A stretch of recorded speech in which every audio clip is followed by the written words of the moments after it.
My Letter to City Lights is the title of a story that Ezekiel J.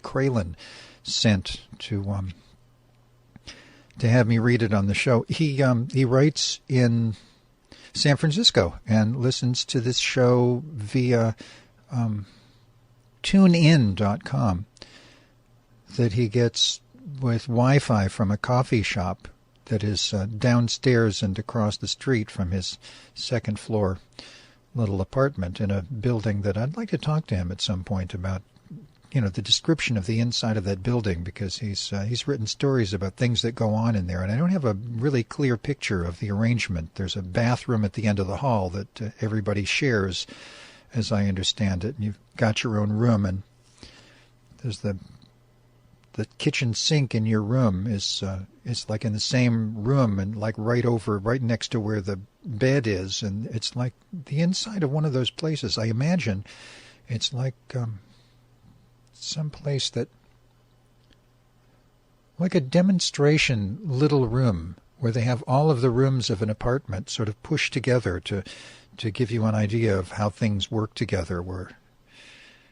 So anyway, I'm sorry, I got kind of off the track there. My Letter to City Lights by Ezekiel J. Kralin. Ezekiel J. Kralin writes, Christmas night, 2013, I typed and mailed the following letter to City Lights, a bookstore famous for featuring Allen Ginsberg's seminal poem Howl, which stanzas, you may remember, instigated much legal chaos and triggered both the Beat era and the birth of the free speech movement. Some poem, eh? Allen was 100% homosexual, FYI. It's my dream to have my own novel featured on the same shelf as Howl and other poems. But more than that, I want my uber-queer opus to trigger the next social revolution, that yours truly become the progenitor of a second and more powerful, captivating, and irresistible cultural revolution on behalf of civil rights, starting with gay rights, of course, then everyone else, except for unrepentant homophobes, but that goes without saying, my feathered little Raptosaurus chickadees.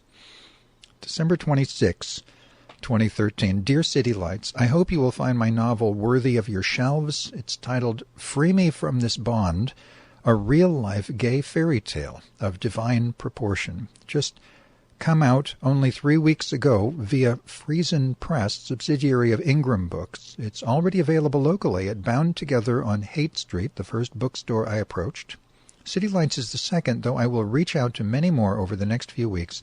My book is already available, hardcover, paperback, and ebook, at thousands of online sellers, including Amazon.com, Barnes & Noble, Chapters, Google Books /Play, Apple iBooks, and Kobo, just to name a smattering. Description and data. Based on true events, embellished with many Walter Mitty-type flights of fancy, it is mystical, hilarious, and frightening all at once. As to mystical, I mean a fusion of pagan and Christian morality reminiscent of C.S. Lewis with a twist of O. Henry. What sets this book apart from most other GLBT tales, GLBT, is that it is neither a heated love story to titillate one's sexual yearnings nor a tiresome imbroglio of middle-class queers enmeshed in soap opera-ish drama. Better yet, no AIDS tears. This novel is a linked series of true tales, anchored by two heroes in the author's own life, thus biographical in nature. It's a love story about the downtrodden and homeless, the neglected and abused within the homophile community. It's also a mystery bromance novel about a gay activist from San Francisco who falls in love with a detective out of San Diego, or so the activist concludes his love object to be a gumshoe, though remains in question to the very end. Much intrigue, danger, and hilarity ensues. Due to a scattering of erotic, albeit satirical passages throughout the novel, this book is definitely for adults, graced with exquisite illustrations, one for each of 16 chapters, by struggling artist S. Rohan. Title, Free Me from This Bond. Thank you for your interest. Signed, Ezekiel J. Kralin. Now I used a simple crisp envelope like so. The back is embellished with a Pegasus and Dragon sticker, former mounting the latter, I figured this will be an eye catcher and a chuckle generator. Always a good idea to make your mail stand out from the competition. Stapling my business card to the letter is also a nice touch. Dresses up the whole page, which page, I might add, is but one, with the entire letter constrained to side one. I'm sure whoever reads it will appreciate the brevity. And finally, I enclosed a free me from this bond postcard provided by Friesen as part of my promotional package. That way, City Lights will see that heavenly book cover right off the bat. So what do you think, exalted reader? Will the fish gobble the bait? Will City Lights, keeper of the books, feverishly tear open the envelope and drink the entire contents in one mesmerized gulp? Will the winged, humping horse make pregnant the fire-breathing dragon of my inspiration? Will I win the Bulwer Lytton Award in 2014?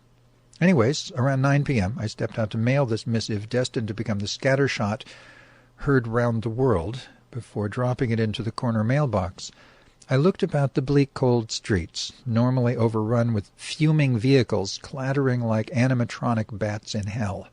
Tonight, though, it was silent, as will be New Year's Day.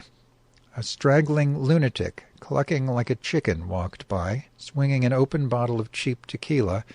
Can't get away from these fuck-ups, no matter where I go, not even Christmas. So I drew back and stepped around the corner to make myself invisible, still with letter in hand. Once he slowly vanished down Market. Took him quite a while, as he often paused to look around for an unwary victim filled with the Holy Spirit. I returned to the mailbox, kissed the Pegasus Dragon seal, and dropped it into the big blue container that recently housed countless prayers to Santa. Mine was obviously last minute. Martin Luther King had a dream. I have a vision, actually many visions, due to my schizophrenic blessing straight from the angels and a demon or two, among them and the latest. This is an old photo of City Lights bookstore hawking Allen Ginsberg's controversial book Howl, where I've edited the image to replace the sign Howl with my own novel's title. And that, as we learned above, is Free Me From This Bond by Ezekiel J. Kralin, Kralin.